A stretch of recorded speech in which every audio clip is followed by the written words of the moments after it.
Health Board works, we have a board of volunteers, and two of our board members are here tonight. The third was that planned on joining us is going to get on in a few minutes. She just texted me.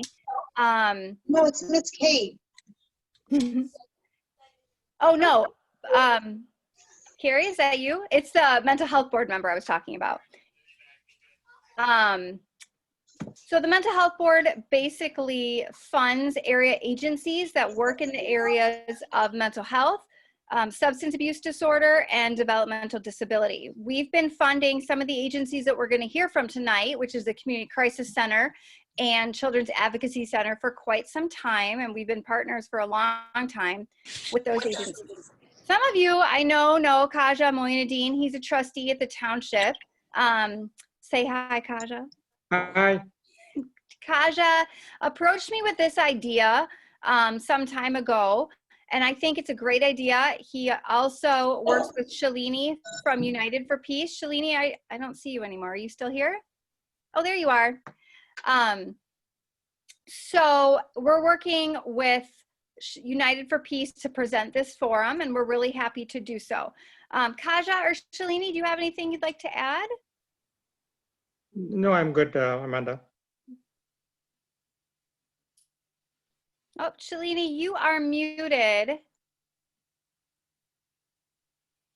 Yeah, Amanda, thanks. We appreciate the opportunity to partner with the Hanover Township Mental Health Board in bringing this to the community.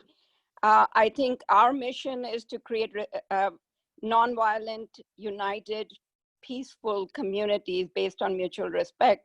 And that has to start at the individual level, the family level, and the whole social level. So domestic violence within the homes is very integral part of creating nonviolent communities. That is true. Thank you. Oh, go ahead.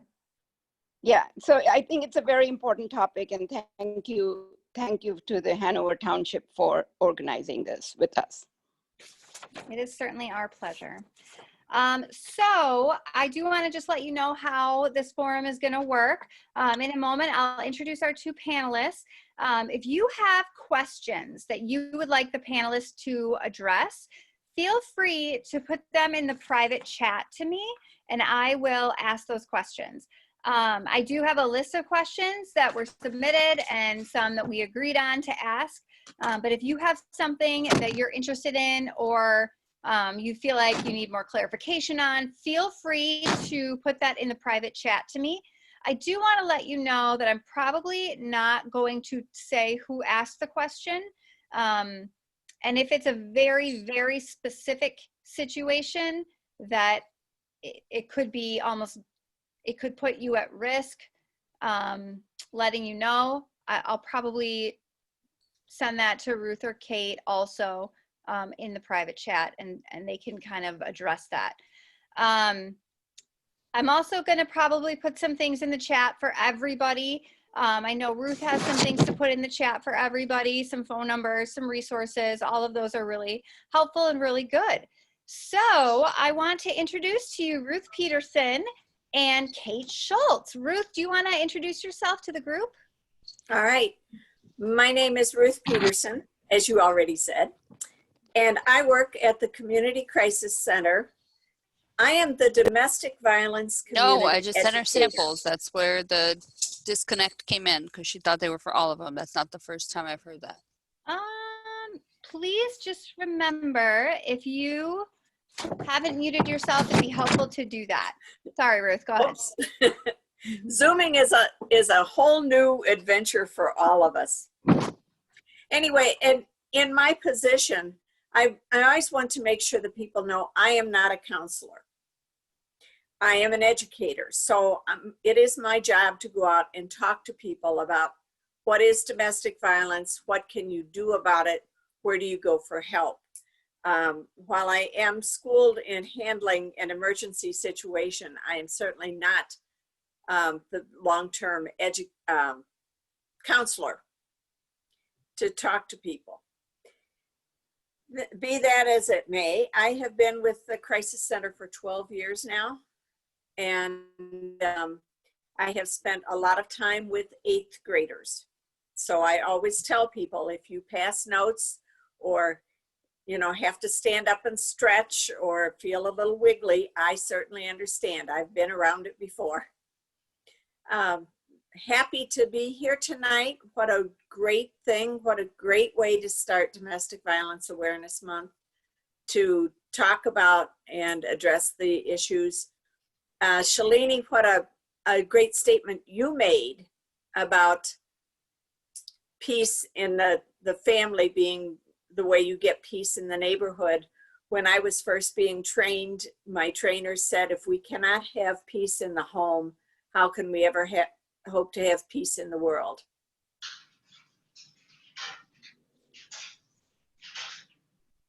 You're still, yeah, there you go. Thanks, Yes, Ruth. absolutely, yes. Kate, do you want to introduce yourself? Yes, happy to. Thank you so much, Amanda, and the Hanover Township Mental Health Board for having us here tonight. This is so important, and it's a great way to kick off Domestic Violence Awareness Month. As Amanda said, my name is Kate Schultz, and I am a licensed clinical social worker and the program supervisor for Safe from the Start, which is one of 2 therapy programs with the Children's Advocacy Center. The CAC, as we call it, serves 38 communities within the North and Northwest Cook County region. And we, part of what we do is we coordinate the investigations between victims and law enforcement. So when a disclosure of abuse is made, and at the recommendation of the police and or DCFS, those children who have made that disclosure are sent to our center to receive a developmentally appropriate forensic interview. When applicable, we also provide court advocacy services, and we provide support in our families receiving food services, housing, and employment types of things. In 2019, we provided a total of 926 forensic interviews. So we were busy. Most of the children that are interviewed are referred to one of our 2 counseling programs. So one of our counseling programs is the Family Support Services, and that works with kids 6 to 18. And then the other therapy program is Safe from the Start, which is the one that I supervise. And that works with our really little kids, birth to 5, and they're non-offending caregivers, and sometimes we can involve their siblings as well. And the great unique thing about Safe from the Start, not only that we're one of the only agencies that works with those really little kids, but we're working to repair that attachment that has often been severed in those situations of domestic violence. So we believe that trauma happens in relationship and trauma heals in relationship. So that's part of our work, is to involve those caregivers and help them have an understanding about their children's behaviors as a trauma response, and to look at it through that lens, and then to provide developmentally appropriate coping skills and ways to help their children calm down their nervous system. So in 2019, we saw 207 Family Support Services clients, and then 142 Safe from the Start clients. So just a little information about us and what we do. Our numbers have definitely dropped since COVID. Not that we feel like domestic violence or child abuse has been solved, but our way of providing those services and getting those kids help, you know, has definitely been impacted by the quarantine and by what's going on in the world. So I'm really grateful to have this opportunity to talk tonight about the impact of domestic violence on children specifically, and our community as a whole. Thank you, Kate. Lark, you just joined us. I'm so glad you're here. Yeah, sorry, late. I had a little computer glitch there. It happens. It happens. Lark, I was wondering if you would introduce yourself to the group. Okay. Well, I am the Victims Services Specialist at the Elgin Police Department, working under the umbrella of Social Services, the Social Services unit there. And I've been there for about going on 18 years now, working with victims. But only until the last like 3 years or 2 years even, I was only working with domestic violence victims, but then I came on full time to work with all victims of crime. So and I'm an LCPC. I don't know what else you need to know. That's good. Thank you. Yeah. Okay. All right, so I'm just gonna start with the questions, and any of our panelists can answer them, or all 3 of you can answer them. If you guys want to kind of talk back and forth a little bit about it, that's good too. And if there's questions that come in, I will make sure they get posed to the panel. So the first question is, what does domestic violence look like? Well, we can also ask, what does it feel like, right? Because a lot of times victims recognize more by what they're feeling. But I think we all probably understand already that there's a cycle of violence, right? It happens in phases. Every victim I've ever worked with, they don't fall in love with an abuser. I think that's important to remember. They fall in love with Prince or Princess Charming, and they're very much a Hollywood romance in the beginning, the courtship phase. But as soon as there's that commitment to the relationship, then the tension building phase begins. That's when the emotional and verbal abuse begins, the gaslighting, which is basically trying to make the victim feel like she or he is crazy, playing all sorts of mind games. And then after the tension building phase, then there's a serious battery phase, or a serious incident where it may start out with just punching holes in the wall right behind your head to make you scared. But every time you go through this cycle, the violence gets more severe and more frequent. So it might start out with slapping you in the face. It might end up with trying to strangle you. Then the third calm phase, and that's what it's also called a honeymoon phase. So that's when they try to woo the victim back, make all sorts of promises that they'll change, they'll go to counseling, whatever, but there's no earnest intention to actually follow through. And but it goes all the way back to the tension building phase, and the cycle begins again. And you never know the time frame which phase is going to, when one phase is going to begin or end.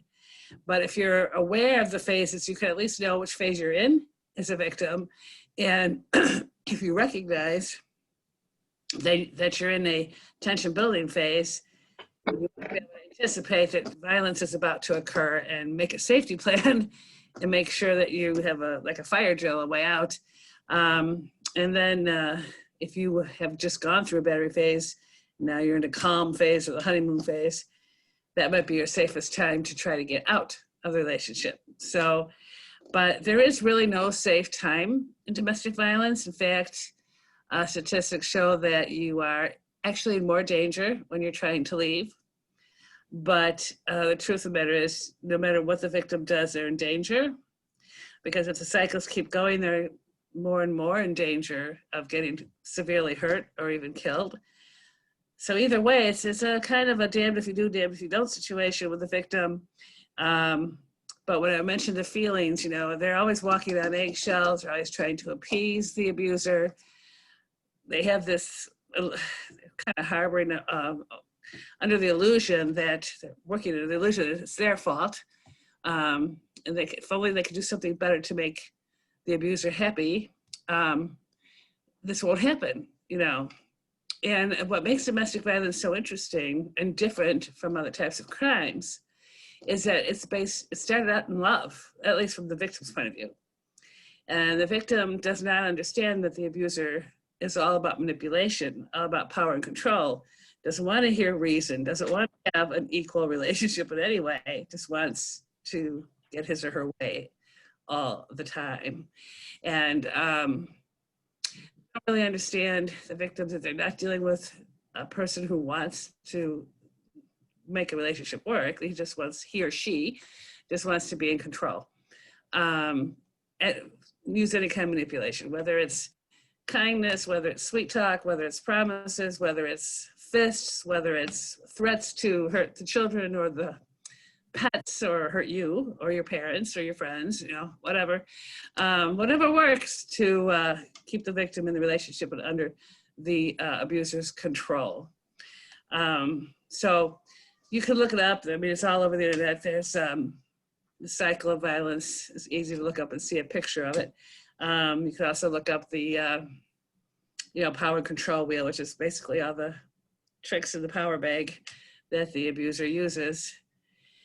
But it's very confusing because there is involved, and there is commitment, and there's investment, sometimes enormous investment of emotion, money, maybe even having children with this abusive person. So So 1 out of 3 women are victims of domestic violence and 1 out of 4 men. But it goes across all types of relationships, including gay relationships. All socioeconomic groups, so just for poor people, it's for everybody. So that's the power dynamic, basically. Does anybody else want to add to this? I think you really covered a lot of it well, Lark. I definitely, just to contribute, like you said, it is about power and control. I think a lot of people think that domestic violence is really anger management, and it's not about anger at all, because it's very calculated. Manage that anger when they're at work or when they're in the community or at their church or family. It's not about that at all. Right. Choose to exercise power and control. And every victim will tell you that this person, the abuser, is like Dr. Jekyll and Mr. Hyde. Correct. In public, in a completely different way, in private. Yes, which I think, makes it so challenging to know if someone, or to believe someone when they come forward, because there is that Jekyll and Hyde personality, and because behind closed doors they're a very different person than they are in public. And that's intentional. That's not accidental. Oh, absolutely. They're the best actors. They really should get Academy Awards, because they really are the best actors out there. Yeah. So it's very nuanced, and it's not just physical violence, as Lark had stated. It's the emotional abuse, it's the manipulation, the minimization, the blaming, the social isolation, and it's also sexual abuse, sexual violence. So there's so many components to domestic violence, and I think sometimes we just look for, well, are there marks or bruises? And oftentimes, the emotional abuse goes on for so long and is really challenging, because they're really they know what they're doing in terms of when they do exercise physical violence. And they're very good at manipulating the court system too. And that's what also makes it very scary for the victim, because if they have children, at least 30% of abusers get full custody of their children. They're able to manipulate the court system. They know the legal system in and out better than the victim does. A lot of them have financial resources to get their lawyers in civil court for family law. The victim doesn't. So there's just so many layers to overcome, so many barriers to overcome, so that when people say, why doesn't she or he just leave, or why don't they just kiss and make up, they just don't have a clue just how frightening the whole situation is. And it's as bad as, if not worse than, getting out of a street game. That's how dangerous it is. And people really need to appreciate that when we're talking about domestic violence awareness. Ruth, do you have anything to add? I think they have covered it very well. The only other thing I would ask, Kate, is there something that you would see particularly in kids who have been in a violent situation that is kind of a trigger for you that something's going on at home, even if you didn't know it before? Mm-hmm. Yeah, I think that, we see children that present as really hypervigilant. They're, very jumpy or always alert, kind of always paying attention to what's happening. There's insecurity, there's a fear of leaving mom alone, because what's going to happen if we're not next to her and we can't protect her and make sure that she's okay. If someone is loud or screaming, it really causes intimidation. Maybe they're acting out a lot. There's a lot of aggression that we see in kids. They're mimicking what they see. Domestic violence, it's a learned behavior. It becomes part of their belief system and how they view the world. And so you have this little child who's watching, one caregiver abuse the other caregiver, and it becomes so normalized that then they start acting those things out, oftentimes without even really aware of what they're doing, because they've learned, hey, this is how I handle conflict, or this is how I show love. Right. So we see it changes in their behaviors, and parents are, reporting, oh, they're now wetting their bed, or, they, some language delays developmentally, they're not hitting their milestones. So there's definitely a lot of signs, when kids are experiencing domestic violence, that cause you to kind of pause and think, what's happening here? And a lot of times children get misdiagnosed with ADHD because a lot of their behaviors look like ADHD. The acting out behaviors. Inability to pay attention. I'm going to move on to the second question. What are some signs to look for if I think my friend is a victim? If you've ever been with your friend and their significant other, and your friend is a different person when they're with their significant other than they are when they're with you. That's a huge red flag. You also see a lot of making excuses for maybe not showing up for things that they used to always show up for and be interested in. Finding ways to avoid talking about certain things. Maybe, I mean, obviously, if you see a black eye, you notice that. But so many of the things that are domestic violence are hidden. They're emotional. So somebody who was, you know, very active and wanted to do things all the time may suddenly be curling up inside themselves. That's a big sign that something serious is going on and it's time to talk to them. Absolutely. And also if they're avoiding people, Right. you know, if all of a sudden they have all these issues with their parents or all these issues with their friends they never had before, and just making excuses all the time for not getting together. That's also a sign. Yeah, we often, you know, they have a difficult time making decisions. They're afraid of taking too long or sharing too much. They're always checking their watch, you know, like, oh, I got to get going because he's waiting for me. You know, difficulty making eye contact, all of those things that it's just like, is everything okay? It seems like you can't really relax right now. And I'm just curious what's going on, you know, because it's different behavior. So There's also constant harassment on the cell phone. yes. Yeah. Who are you with? When are you coming home? Yeah. Right. And being fearful of not answering that phone when it rings and they see who it is. I have to get Right. this right now. Right. You begin to know that something else is going on. They're not feeling empowered to be themselves. So if I'm seeing those signs, how do I bring up the concern with my friend? That is a great question. I would recommend that you come at it with compassion, without judgment, and without agenda. Chances are the concerns that you have are not going to be something that they aren't already aware of. And when you bring it to them, they may not be able to just say, okay, sure, I'm going to go and, you know, leave now. It's so nuanced, like we talked about, because the offenders often use the children against them. They have isolated them. They've taken away their financial access.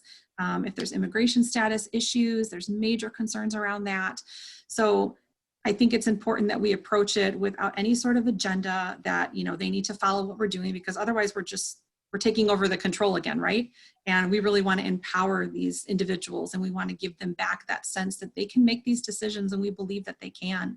So we need to come at it from I see something and I would like to talk to you about it if you want to talk about it. And if you don't, that's okay, because I'm still going to be here with you. It's important to show them that you have that support that's not conditional upon them listening to you and doing what you think is best for their life. Right. Or you could even just say something as simple as, you don't seem like yourself lately. What's going on? You want to talk about it? You know? Or you can even discreetly give them a business card of us to say, if you need help, here it is, you know, kind of thing. There are just a couple things that I think are nice things to say. First of all, let me share one thing never to say. And that is, Yes. if you don't take care of this, I'm not going to be around you anymore. Because what you have done is to destroy a potential lifeline. And Right. Lark, Correct. you work with the police department. You know very well that can be life and death for someone. Oh, absolutely. Yeah. So you want to be right there and always saying, you don't have to do what I say, but call me. Right. The other thing is when you're getting into a discussion and somebody does say, well, this is going on or that's going on, and every part of you is screaming, get out. One of the questions to just ask, which makes people think, is, gee, what would you think if that was still going on a year from now? How would you feel if that was going on 5 years from now? So that they begin to see their situation. Instead of pushing you away, they have a chance to look at their situation and say, oh, gee, that would be awful if it was going on 5 years from now. Well, that's a good time to make a referral of some sort. I also think too, it's important for us to remember that, you know, the average victim takes 7 attempts to leave before they actually stay away, because there are so many barriers, you know, including homelessness if they don't have a place to stay for Correct. a term, you know. Mhm. If they have kids, everything's just so much more complicated, you know. So Mhm. they don't want to deprive their spouse or their partner, or they don't want to deprive the child of the father or the mother, that, you know, whichever is the abuser. And so there's just so much that comes up in terms of their own background and their own childhood, and what's right, what's wrong, religious beliefs, what other people are telling them. It's just really, really hard for them to think it through. So that's one of the reasons why I think that, you know, if you can just very discreetly say, hey, if you need somebody professional to talk to, this person I hear is really good. Because if they can just get out from under the influence for an hour with a counselor, it can make all the difference.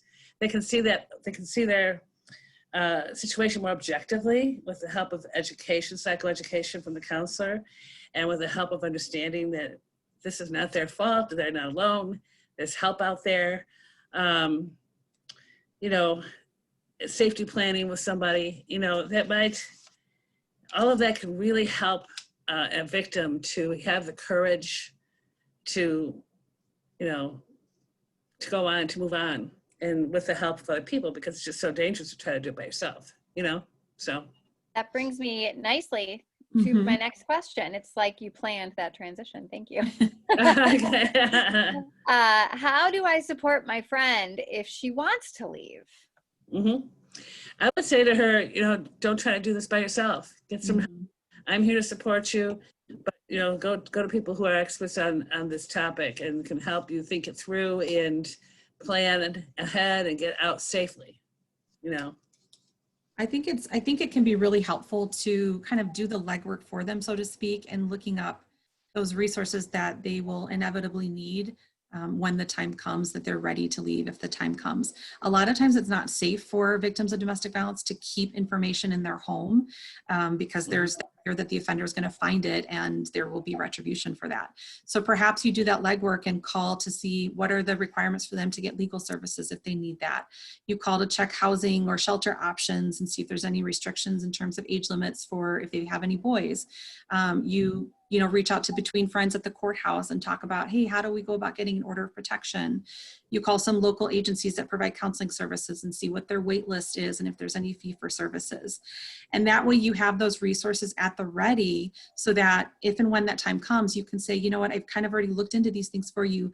Definitely you can go ahead and follow up on your own, but this way it's not one more thing that you have to do, because it can feel so overwhelming when you are preparing to leave a violent relationship that it's like, I can't hold one more thing. So if you as a support person can come alongside them and do that legwork, that can really be invaluable. Mm-hmm. Yeah, I think you can call, obviously you can call us, and I do have that slide, and I don't know that I can put it in the chat, Amanda. I can put it up on the screen anytime you want to share the screen. Sure. I don't know if this is the best time, but because you guys are from all around, so If I just share, let me know when you're doing it. okay. I hit share screen. You have to enable participant sharing. Thank you.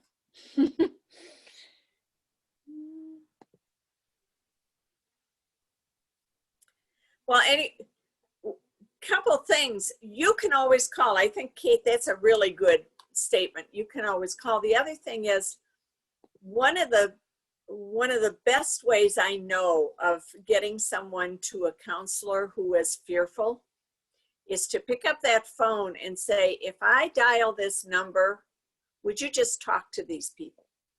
Now, that doesn't take away their right to say no. They can always do that.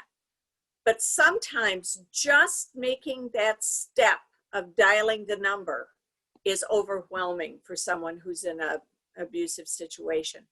Right. We often tell the story. We had a client one time who grabbed one of those magnetic things, cards with our phone number on it, and they stuck it in the back of their refrigerator. took them 6 years to call us.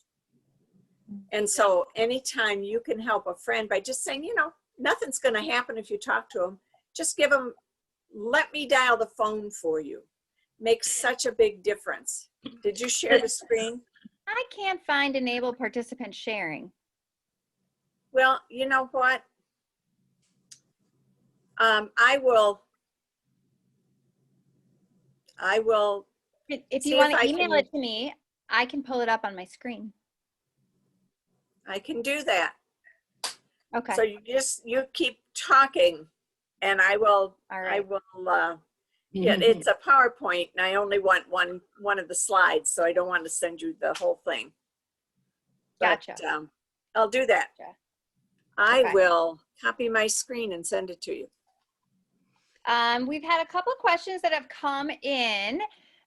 So before I move on with some of the other questions I had, one person asked, can domestic violence occur between a parent and an adult offspring and vice versa? Yes. Yeah, I'm going to give that to you, Lark. Yes, it happens all the time. We help those people too. With any domestic relationship. So Yeah, we're talking about family violence, really. absolutely. Can happen with extended family too. Mhm. Also, domestic violence is defined as anybody in an intimate relationship or in a ex-intimate relationship. And it can be anybody living under the same roof, college roommates. You know, it doesn't have to be all about the romantic relationship. You know, it's just basically somebody you have a close relationship with, or you're in the same household, as opposed to having a stranger attack you. You know, basically. Yeah, whether it's same sex, even if it's parent and child, it can be brothers and sisters. It can be roommates, anybody who shares the same domicile, they live together. That's considered domestic violence in the state of Illinois. Right. Also, interestingly about that, a lot of people know what DCFS is, and they know that DCFS investigates child abuse, but the state also mandates senior abuse be investigated. In our area in Hanover Township, Catholic Charities is in charge of that, and they do investigate senior abuse quite a bit, and they work with the local police departments regarding that. One thing, before we go completely off the other topic, to add to what Ruth was saying, I think it's important too to let the victim know you don't have to involve police if you don't want to. You could just go to a counselor or community crisis center or whatever, and you know, there's a risk involving the legal system, and we need to acknowledge that. It can work for you, it can work against you. So we have to respect that and just say, hey, if you don't want to call police, it's okay, but can you call a counselor who knows about this stuff, you know? Yeah, and I think that's important to know. You know, there is always that risk because we are mandated reporters. So if something is brought to our attention about child abuse, you know, we do go over the limits of our confidentiality right away so that they know that there is a possibility that we may need to involve DCFS, and other, you know, legal charges could come from this at some point. But absolutely, if in the beginning they're just not comfortable with reporting it to the police department, that's perfectly fine. They're welcome to seek out those services, and we will help them as much as we can in that process and whatever comes from that. They might eventually get the courage to call police, but you know, somebody talking with them and help them to do that. Also, it's important to remember, speaking of DCFS, that if police find out that the children have witnessed the domestic violence, they have to call DCFS. Thank you. Yeah. So Thank you. I think that's important for everybody to know. That is considered a form of child abuse. Kate, you can talk to that more than I can. Yeah, absolutely. If they've witnessed it, you know, we want to be, it's difficult because we don't want anything to kind of negatively blow back or reflect upon that caregiver who's just trying to get them help, and in that moment didn't know how to react or respond because they were a victim of violence and they were under that control, you know. So we really come at it with this is not done to get you in trouble. This is done to protect the children. We really want to make sure that they are taken care of and that there's not a failure to protect them. So Right. it is important to keep that in mind. There's another question that's come through. It's kind of a specific situation. So I'm going to try to read it. Is there any way to help someone that's escaped domestic violence and went back to their country with their 6-month-old baby? However, she did not file any reports here except for talking to a counselor. She wants to move on and file for divorce. Her partner is in the U.S., but does not have any immigration status in the country. Baby is a U.S. citizen that was born here. She could come over on a tourist visa for any paperwork. The partner has completely disconnected from her and does not respond to any phone calls. I think it's assumed that she's trying to come back to the United States. So the question is how to help the mother and child? Yeah, maybe any resources? Okay, so what is the goal? I mean, what do they need help with exactly? Mm-hmm. They need, I mean, I don't want to make any wrong assumptions. Is it just getting back to the States safely, or is it helping getting a divorce? How to file for divorce. How to file for divorce. Okay. If she would have, I don't know what country they're in, or whether she could file for divorce where she's at. I mean, that's kind of a legal question. That's Right. the law, you know. But if she's from Elgin originally, I suppose she could try to use either Kane County Prairie State Legal Services to help her, or somebody from the Legal Aid Foundation if she's from the Cook County, or Between Friends if they, are in operation. But that's about all I can really tell her. I'd have to find out a little bit more about her specific situation, her specific plans, to be able to answer that better. Mm-hmm. Yeah. There's another question that came through is in regards to senior abuse, who can we reach out to? I actually have a phone number for that if everyone's interested, but Catholic Charities, they're located in Arlington Heights, but they handle the senior abuse situations in the area. Their phone number is 847-253-5500. Ruth, Kate, or Lark, do you have anything to add to that? No, that works. I mean, we rely on Catholic Charity, All right. so I think you've got it. yeah. Okay. I think that's all the questions that have come through in the moment. I just want to go through and make sure. Yes. Okay. Next question. We talked about how do you support your friend if she wants to leave. What should my friend plan for before she leaves? Obviously, she should make sure that in a very stealthy way and discreetly takes things out of if they're living together, things out of the home that she's going to need, like her legal papers, her children's legal papers, any kind of thing that she's going to need to be able to leave safely, or to have and not have to go back to the house to get. Including some, change of clothes for herself, her kids, whatever, but very discreetly take it out and put it somewhere where the abuser will not find it, like a friend's house, or a safety deposit box at the bank, or something, or storage place he or she doesn't know about. So that's the first thing, is plan what the things are that you are going to have with you, and get them out of the house somewhere safe before you leave. And also the planning should be the whole plan needs to be a secret from the abuser, because as soon as the abuser knows, it's going to shut down really bad, and he or she'll be in more danger. So it has to be very, very sneaky. What do you say, Ruth? Well, I think you've got it.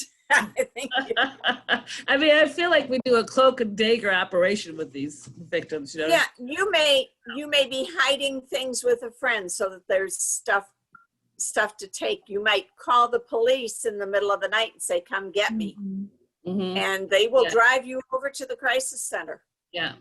And if you are in what we call DV danger, we are not going to kick you out that night, even if we're full. Yeah. Because it is really all about being safe. Go ahead, Lark. No, I- Obviously, Lark and I know each other. We were in Elgin. Oh, okay. Yeah, well, you know, we're always referring people to the Community Crisis Center, so we're always trying to partner on some of these cases, you know, so. Sure. Well, and I think like you said earlier, Lark, like it's the most dangerous time when they are Yeah. in that relationship. Right, And right. it has that very strong potential to get much worse before. Oh, yes. So as much Yes. as you can plan for that. And Mhm. I think letting your friend know that they have your support and that you Right. are in this, you know, in this as much as you can is super Right. beneficial. And they might even want to always make sure that their cell phone is charged and on their person, Mhm. and maybe even have a backup cell phone where the abuser doesn't know about it, to be able to call 911. Yeah. Um, I think you know, also, Abusers can be very cunning. Yeah, So your backup phone is really sometimes very important because they may be tracing and tracking everything that's on your cell phone. Mhm. that's a very good point, because one of the things that makes it so dangerous, it's so easy to stalk the victim, and they do stalk. They do. And it's also, I think, for those of us All right, helping sorry. victims, Hello? we need. Oh man, Hello? I'm freezing. Sorry. Oh, that's right. Now, I was just going to say, for those of us who are helping victims, we need to understand that we're potentially in danger too, because anybody who intervenes and poses a risk to the abuser losing control is in danger. And in fact, domestic violence calls are the most dangerous calls police go on, and they never go by themselves. They always have another police officer there. It's possible for them to get ambushed. Think about this. Try to register this. A domestic violence call for police is the most dangerous call they go on. So if it's just for them with the guns and the bulletproof vest, imagine what it would be like for social workers. So you have to keep that in mind. Mhm. And just in terms of helping your children, I think it's so important that you have some sort of conversation or narrative prepared for when you do leave, because so often, you know, understandably, you're in a rush and it's a dangerous time and you need to get out and go. And children are very confused about what's happening because things are changing. They may have this feeling of like, but I really, you know, I want to spend time with this person. I want to go back. I don't understand. I want to go back to my room or have my toys or things like that. And, you know, caregivers are really unsure, like, well, how do I talk to them about this? So Right. try to prepare to have something, you know, that you can say to them to explain in children's terms. Be mindful that they're always listening. So be cautious about the adult details that you're sharing in their presence, and just reiterate to them that you are doing everything you can to keep them safe, that you love them, and that you are doing all you can to care for them. If they have feelings of missing that person, it's okay to say, I'm sure that you do. And, you know, we're going to talk about this. And you're going to try to get them, you know, some help. So I think it's just important to not forget the little ones in that huge transition. Well, and I think too, it's important to remember their age. I mean, if they're really young, they really don't know what's going on. If they're older, they may be begging you to leave, you know? Yeah, you know, those young ones, they're pretty aware. They know what's going on around them. We think that they really don't, but you know, they are cognizant of it.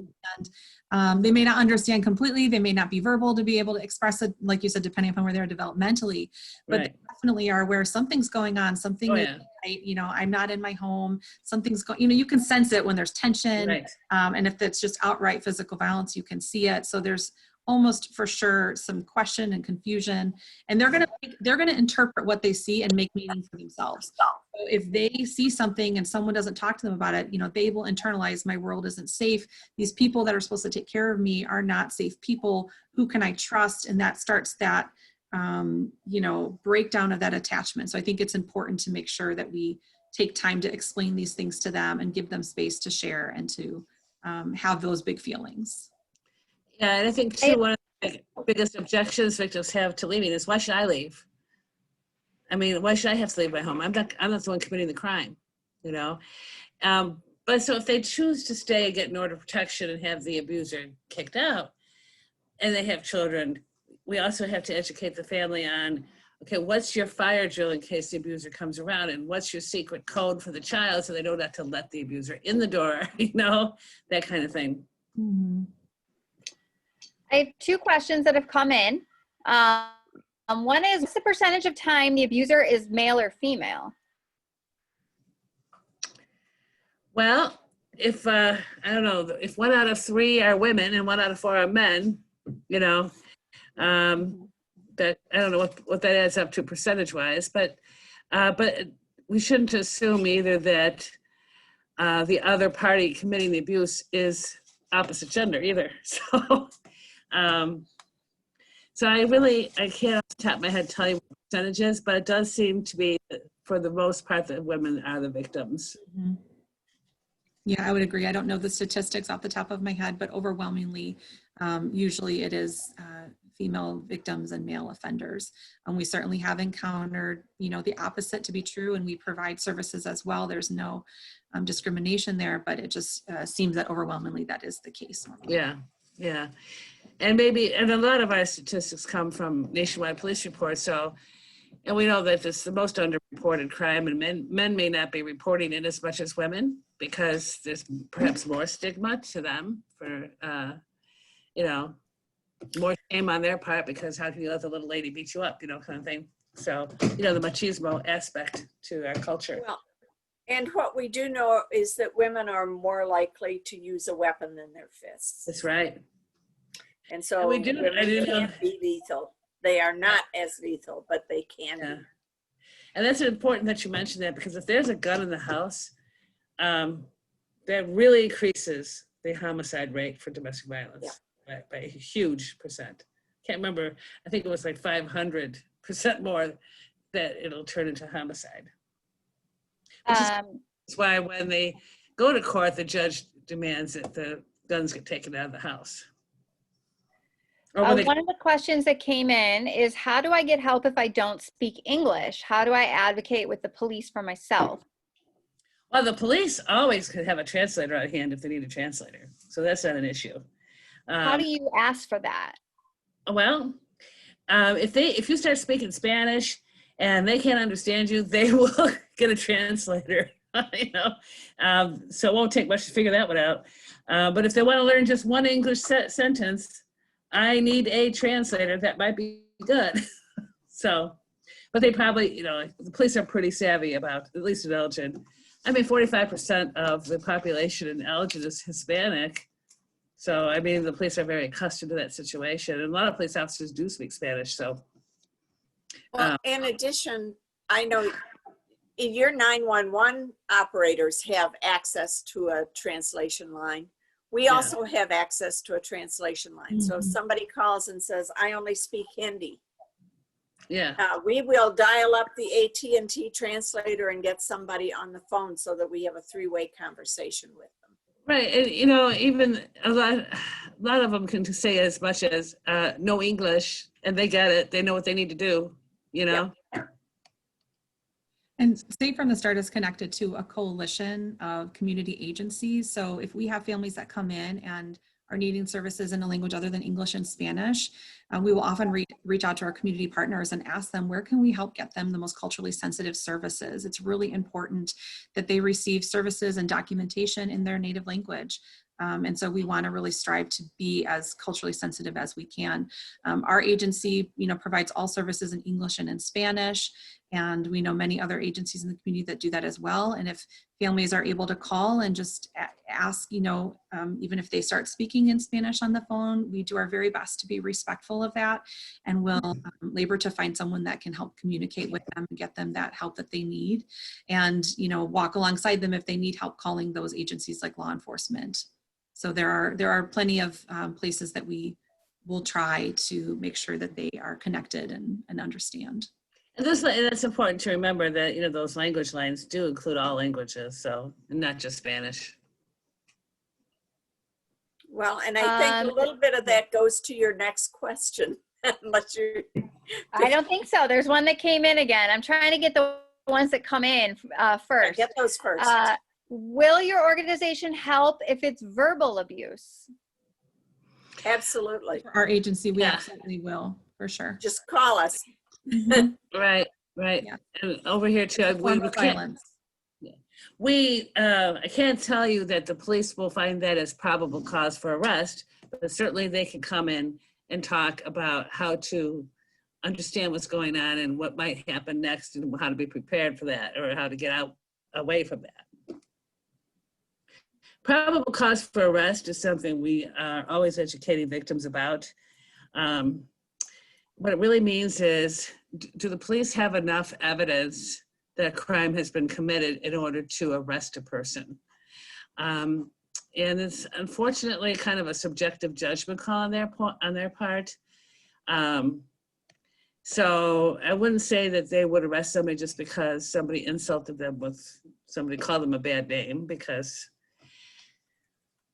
well, even though we call it domestic violence, the truth of the matter is that everybody slips and insults someone every now and then. You're going to have everybody in jail, So, so don't count on the police to arrest when it's just verbal abuse, but you can count on counselors to help you think it through about what's going on and how safe you are. Does that make sense?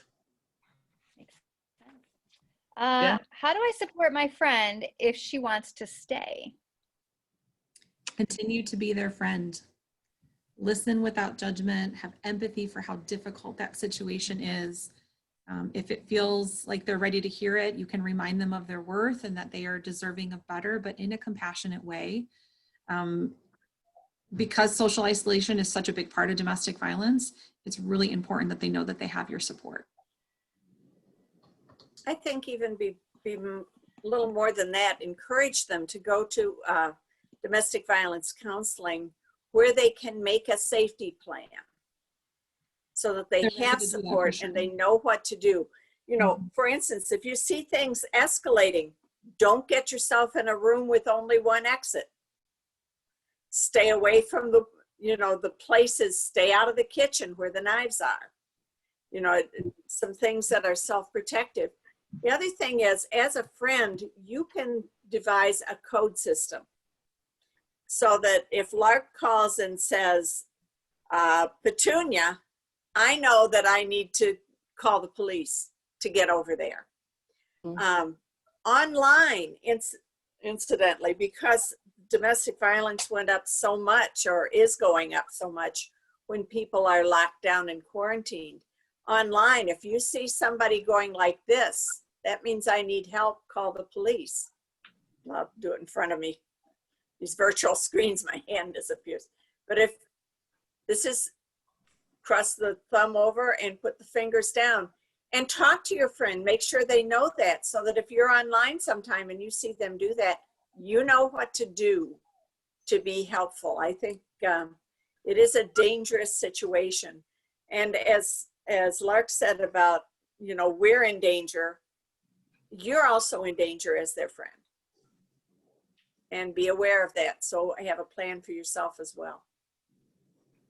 I'm going to ask one more question and then I'm going to share the slide that Ruth sent to us with some phone numbers and resources. And then we'll hear a couple last things from our panelists. So if you do have a last minute question you want to get in, now would be a good time. But I do want to ask, why do abusers abuse and can abusers change? Well, that's a great question. I've done a lot of research on that. I've even sat in abuser group therapies that they do that operate a lot like AA groups, just to get a sense myself of whether reform is possible. And the reason why that's a good question is because, well, we are very good at getting victims out of relationships safely and rebuilding their lives and pressing the reset button on their lives. But the offender goes on to another victim. It's a way of operation. So it's become pretty clear there's a personality disorder going on here. And I think normally it's a narcissistic personality disorder. Normally, it's the way I've observed it. It's very hard to reform. A lot of them will go to counseling only if a judge orders them, just to keep themselves out of prison or jail. But, sometimes, some of them might just be lacking the social skills needed to have a good relationship. And those types of abusers could probably be helped just by teaching them the social skills. But most of them, it's just a mode of operation. It's just the way they live and they don't know how to get out of it. And even if you try to teach them, they're not interested in knowing because they don't want to give up their power. And they get a real power thrill out of what they're doing, almost sadistic. So narcissistic personality disorders are a really rough one for counselors because part of it is you do not accept that you have any flaws. that it's always, I don't have the problem, you're the crazy one, you know. So it's very difficult to help them to reform or to even have the will to reform. Not impossible, I'm not saying there aren't exceptions, but that's one of the reasons why we normally don't try to do marriage counseling with these folks. We usually say the abuser should go over here to the abuser group and the victim should come in by himself or herself to counseling, because for one thing, there's going to be the control thing going on in the counseling session. Not only will the abuser try to control the victim through the whole thing, the abuser will also try to control the counselor, you know, so, and it can make things worse for the victim, because if he or she slips and says something the abuser doesn't want said, there will be repercussions after the session, you know, when they're going home or when they're at home. I told you not to say that, you know, slap, slap, slap. It gets escalated all over again, you know. So it's very risky to put them in counseling together for that reason. And a lot of times with people with these personality disorders, what they get out of counseling is new tricks for their power and control bag. The more psychology they know, the more they have to use against the victim. Ruth or Kate, do you have anything to add to that? The only thing I would add is we do have an abuser program, and we have a 5% recidivism rate. Now that's in Kane County, so they might have gone to Cook County and done something. So, you know, it's a really soft kind of number. But sometimes we question ourselves, are we just teaching them better ways to abuse that are not illegal? It is a tough one, but they have to want to change. And if they don't want to change, we had, somebody had done a research paper, and they had a list of things that people had written down in an abuser group of reasons why they abused. And basically it's, I get my own way. Yeah. You know, they're scared, I get to do what I want. And until we tackle that, we're not going to get anywhere. And until we tackle violence as a way of solving issues, we're not going to get anywhere in terms of changing. You know, there's a story about people are, you know, this guy's walking along the river, and he sees people floating in the river, and he's pulling them out. He's pulling them out. He's pulling them out. He gets some friends. They're pulling them out. Finally, one of the people who's pulling him out says, "I'm done with this," and walks up the river. They said, "Where are you going?" He said, "I'm going to find out who's throwing them in." And until we deal with who's throwing people into the thinking that violence is how you solve things, we're going to keep rescuing people. That's a good thing to do. We're going to keep dealing with abusers. That's a good thing to do. But we really need to get at the roots of things to make a cultural change. One of the things that I got from Dr. Finn out of Rolling Meadows, he also does abuser groups, but he said, you know, if anything motivates an abuser to want to change, it'll be his children. If they love their children, they have that motivation to change. Yeah. So that's one thing. Not true for all of them, but if there's anything, that's it. But I will say, as far as what Ruth said, that they have to want to change, that's true for anybody who goes to therapy. I mean, one of my favorite jokes is, how many therapists does it take to change a light bulb? Only one, but you know, the light bulb has to really want to change. I mean, it's the same, I mean, that's true for everybody, whether they're abusers or something else. Well, it's true, but 98% of our abusers come in because the court said go or you're going to be in jail. Right, right. So is that a motivation to change or to stay out of jail? It's hard to know. In the interest of time, there's one more question that came in. It's an important one. I'm going to share that question.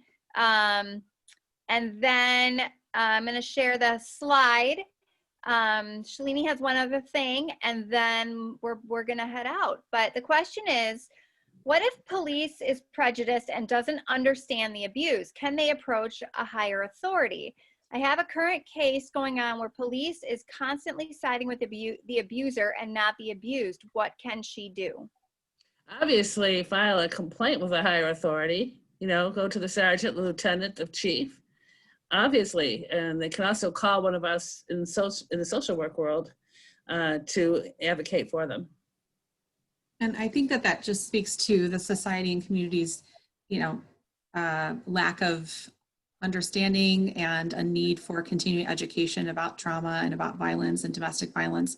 There are many individuals that do great things in the community, and we still have a really long ways to go to be able to shift that societal response to trauma and how we can help with that, because there's a lot of misunderstandings about domestic violence. It's very nuanced. And so I think it's definitely important to advocate for change at a systemic level. Well, in domestic violence, when you think about it, it was legal in the beginning of my life. It didn't become illegal until I was a young adult, in my 20s even, I think. So, I mean, just remember the expression rule of thumb comes from, the law said in our country that it was okay to beat your wife as long as you didn't beat her with anything thicker than your thumb. In my lifetime, okay? And we didn't have women's shelters when I was a kid. These women really had nowhere to go. And their families were telling them, kiss and make up, you just have to deal with it. That's what marriage is. So the entire culture, even in our country, normalized domestic violence, normalized women and children as property of the men. And it's just in very recent history that we're trying to change that paradigm. And changing the paradigm just doesn't happen overnight. Right, Ruth? This is very shocking to know. Yeah. Wow. Shalini, I see you have your hand up. Is there something you'd like to add? Oh, you're muted.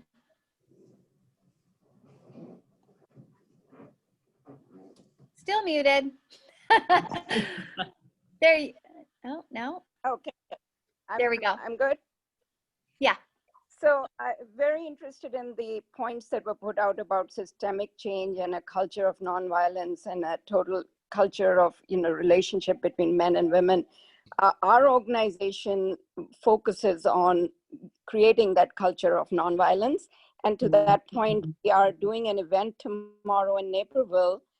We are doing a Gandhi nonviolence rally. October 2nd is Gandhi's birthday, and it is the International Day for Nonviolence. So Nice. we are using that opportunity to have a big panel of speakers who are going to talk about the principles of nonviolence and why it works, and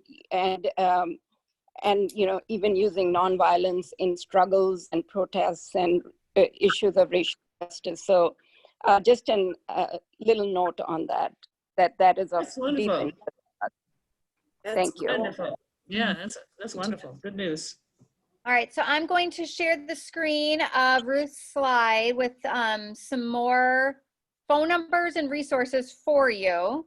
I've actually never done this, so we're going to see if it works. Maybe you are. It does. Yay! Great job. Ruth, I'll just kind of run down over these, if I may. The first one is the Crisis Center. That's our hotline, anytime, night or day. The next one is a national hotline. So if you live in Ohio, or your sister calls or your brother calls from Texas and says, I need to talk to somebody, you can find out where the shelter is in their area, because there is a network of shelters across the United States. What I find exciting is also there is a chat line, because sometimes you can't talk, but you can type on the computer when nobody can hear you if you're just typing on the computer. So you've got the www.thehotline.org for just a chat line. And the last one is somebody who can only manage to get to their phone and wants to talk to somebody, is a text line. So that if you type love is to 22522, you will get a counselor on your text and be able to talk to them. I just think these are terrific resources for you, for anybody that you want to share it with. That's great. And also I want to let you know that domestic violence month we're celebrating the Elgin Police Department by posting a new piece of information on the EPD, the Elgin Police Facebook every day. So everybody can go look there too for a new piece of information every day into October to keep the awareness going through the whole month. You're doing more than I am this year. Well, we had to do something, right? I mean, everything's virtual now, so yeah. You're not going to cover a car. Last year, they actually shrink wrapped a car with domestic violence stuff. It was awesome. Yeah, I don't know if they're going to do anything like that. I heard that they're not going to this year, but we do have a good picture of that from last year that we're going to be showing. So I don't know. Also, I put in the chat the the State of Illinois Domestic Violence Hotline, and they connect you to local resources. So you're not going to call that line and get a resource in Springfield. Yeah, I think you can call them. I found their website to be very hard to manipulate. That's why I didn't put it in. Yeah. And then I want to thank Shalini from United for Peace and Trustee Moinadine for this wonderful idea to do something like this. It's a really important topic, and I mean, I had more questions. We didn't get to them all, but I just want to thank you guys. And also, I wanted to recognize Mary Jane Garvey and Deb Sersha. They're mental health board members, and they joined us tonight, and I really appreciate your guys' support for these agencies and all the work that they do. Anybody else have anything? Hey, I didn't catch which agency you're from because I came in late. Me. I'm from. You know it. Amanda, I know where you're from. I'm Kate. I'm wondering about Kate. I'm from the Children's Advocacy Center, and I work with the Safe from the Start program. So we're based in Streamwood and Hoffman Estates. Okay, which advocacy? Because it got broken up there. Which advocacy? The Children's Advocacy Center of North and Northwest Cook County. So okay. in Hoffman Estates, right. and then I'm in the Streamwood office. Okay, wonderful. Okay, it's the only one I know. Amanda, feel free to copy those questions from chat and send them out to us, and we can respond to you. Yeah, I will.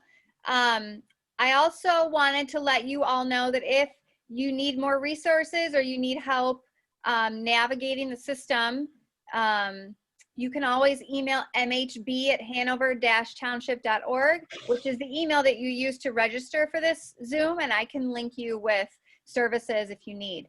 I'm really good at linking. So, so thank you all for a lovely evening. I really appreciate it, and stay safe out there. Thank you for doing this, Amanda. Thank you, Amanda. Thank you. Thank you. Bye, Okay. everybody. Bye-bye. Bye, everyone. Thank you.